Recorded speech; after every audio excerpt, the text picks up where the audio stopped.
Sa tuwing may geng-geng kami ng boyfriend ko, palagi niya ako tinutulugan sa ere, ang masakit pa ay Dear Ate Vini. Hello sa'yo at sa iyong mga masusugid na manonood.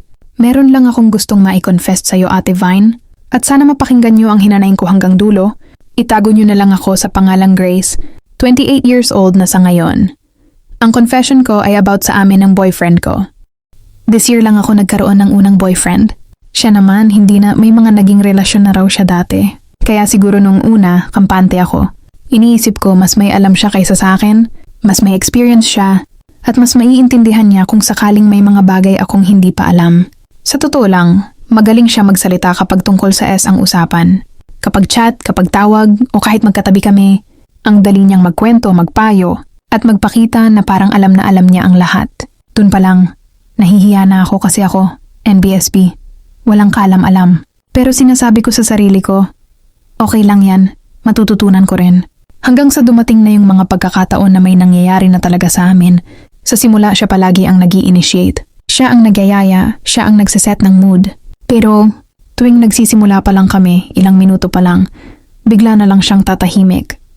Akala ko nung una nagre-relax lang siya, hanggang sa marinig ko na lang, humihilik na siya. Hindi minsan, hindi 2 beses, paulit-ulit, yung tipong ako na yung gumagalaw, ako na yung conscious, ako na yung kinakabahan, tapos siya tulog na tulog.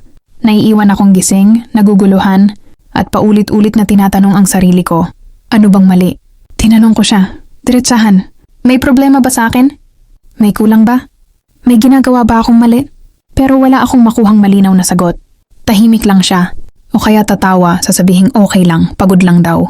Doon nagsimula yung pinakamasakit na parte, inaral ko talaga. Nagbasa ako, nanood ako ng videos, nag-research ako, tinuruan ko ang sarili ko ng mga bagay na hindi ko naman dapat pasanin mag-isa, pero ginawa ko kasi iniisip ko baka nga ako ang problema. Baka hindi niya lang masabi, baka hindi siya satisfied, baka hindi ako marunong. NBSB ako, wala akong alam, pero gusto kong matuto para sa kanya. At nung dumating yung panahon na naging confident na ako, na feeling ko okay na ako, naisip ko, this time magiging iba na. Pero hindi. Ilang minuto pa lang ulit, tulog na naman siya. Mas masakit pa. May mga kondisyon na siya bago pa mangyari ang lahat. Kailangan patay ang ilaw. Kahit yung konting liwanag lang mula sa digital number ng aircon, kailangan ko pang takpan. Dapat makapalang kortina, walang kahit anong sinag ng ilaw na makakapasok. Lahat kailangang madilim. Doon ako tuluyang nag-isip. Ayaw niya ba akong makita? Hindi ba siya attracted sa akin? Hindi ba siya natutuwa sa efforts ko? Ginagawa ko naman lahat para sa kanya pero bakit parang ayaw niyang maging present? Ang mas masakit pa, hindi siya umaamin kung may kulang ba o kung may ayaw siya. Parang ang paraan niya ng pag-iwas ay ang pagtulog.